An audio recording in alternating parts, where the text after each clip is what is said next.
ഇപ്പം മിക്ക ആളുകളും 60 വയസ്സ് 70 വയസ്സ് 80 വയസ്സൊക്കെ ജീവിച്ചിരിപ്പുണ്ട്. പക്ഷെ സ്വന്തമായിട്ട് കാര്യങ്ങൾ ചെയ്യാൻ പറ്റാത്ത അവസ്ഥ. അതായത് സ്റ്റെപ്പ് കയറാനായിട്ട് പറ്റുന്നില്ല, ഇരുന്നിട്ട് എഴുന്നേൽക്കാനായിട്ട് പറ്റുന്നില്ല.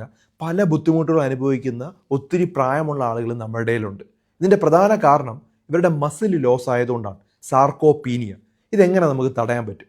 സാർക്കോപീനിയ ഒരു 30 വയസ്സാകുമ്പോൾ തന്നെ തുടങ്ങും. ഒരു 40 വയസ്സാകുമ്പോൾ അതിൻ്റെ സ്പീഡ് കൂടും. 60 വയസ്സ് കഴിയുമ്പോഴത്തേക്ക് അത് നമുക്ക് പിടിച്ചു വയ്ക്കാൻ പറ്റാത്ത രീതിയിൽ നമ്മുടെ മസിൽ ലോസ് ഉണ്ടായിക്കൊണ്ടിരിക്കുകയാണ്.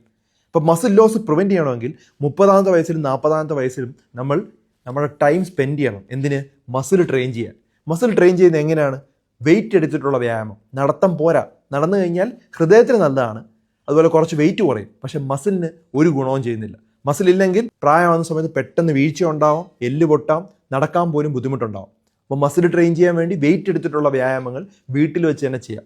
അല്ലെങ്കിൽ റെസിസ്റ്റൻറ്റ് ബാൻഡ് കൊണ്ടുള്ള എക്സസൈസ് ഞാനെക്കുറിച്ച് ഡീറ്റെയിൽ ആയിട്ടുള്ള വീഡിയോ ചെയ്തിട്ടുണ്ട്. അത് കണ്ടിരിക്കുക, അത് കറക്റ്റായിട്ട് ഫോളോ ചെയ്യുക. പിന്നുള്ള കാര്യം എന്ന് പറഞ്ഞു കഴിഞ്ഞാൽ നമുക്ക് പ്രോട്ടീൻ ഉൾപ്പെടുത്തുക. നമ്മുടെ ആഹാരം എന്താണ്? പുട്ട്, അതുപോലെ ദോശ, അപ്പം, ഇതിലൊന്നും പ്രോട്ടീൻ ഇല്ല.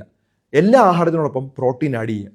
ഇപ്പോൾ ഒരു വെയിറ്റ് ഒരു 60 കിലോ ആണെങ്കിൽ ഓരോ ആഹാരത്തിനോടൊപ്പം 20 ഗ്രാം പ്രോട്ടീൻ വേണം. അതായത് നമ്മൾ 3 നേരം ആഹാരം കഴിക്കുന്നുണ്ടെങ്കിൽ 60 ഗ്രാം പ്രോട്ടീനാണ് നമുക്ക് വേണ്ടത്. ഒരു 90 കിലോ ഉള്ള ഒരു വ്യക്തിയാണെങ്കിൽ 30 ഗ്രാം പ്രോട്ടീൻ ഓരോ ആഹാരത്തിനോടൊപ്പം വേണം. മുട്ട ആഡ് ചെയ്യാം, പയർ ആഡ് ചെയ്യാം, അതുപോലെ ചിക്കൻ ആഡ് ചെയ്യാം, തൈര്, യോഗോട്ട്, ഗ്രീക്ക് യോഗോട്ടിലൊക്കെ നല്ല പ്രോട്ടീൻ ഉണ്ട്. ഇതെല്ലാം നമ്മൾ ഇൻക്ലൂഡ് ചെയ്യുക എല്ലാ ആഹാരത്തിനോടൊപ്പം. വളരെ ഇമ്പോർട്ടൻ്റ് ആണ്. അതിനോടൊപ്പം ഉറക്കം ഇമ്പോർട്ടൻ്റ് ആണ്. 7 മണിക്കൂർ മുതൽ 8 മണിക്കൂർ ഉറങ്ങിയിരിക്കണം. നമ്മുടെ ശരീരം റിപ്പയർ ചെയ്യുന്ന ആ സമയത്താണ്. ഇതെല്ലാം നമ്മൾ കൃത്യമായി പാലിച്ചു കഴിഞ്ഞാൽ നമുക്ക് പ്രായമാകുന്ന സമയത്തും വളരെ ഈസി ആയിട്ട് കാര്യങ്ങളൊക്കെ ചെയ്യാൻ പറ്റും. മസിൽ ട്രെയിനിങ് ഒരു കാരണവശാലും സ്റ്റോപ്പ് ചെയ്യരുത്. പ്രോട്ടീൻ ഉറപ്പായിട്ട് ഉൾപ്പെടുത്തണം. നല്ലോണം ഉറങ്ങുകയും ചെയ്യുക. പിന്നെ അവോയ്ഡ് ചെയ്യേണ്ട 2 കാര്യങ്ങളുണ്ട്.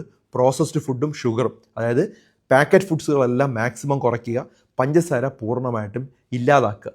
ഇത്രയും കാര്യങ്ങൾ ശ്രദ്ധിച്ചു കഴിഞ്ഞാൽ തന്നെ നമുക്ക് പല അസുഖങ്ങളും നമുക്ക് ഭാവിയിൽ തടയാനായിട്ട് പറ്റും. നമ്മുടെ മസിൽ പ്രോപ്പറായിട്ട് സ്ട്രെങ്തൻ ചെയ്യാനായിട്ട് പറ്റും. ഇത് ധാരാളം ആളുകളുടെ അറിവിലേക്ക് ഷെയർ ചെയ്ത് കൊടുക്കുക.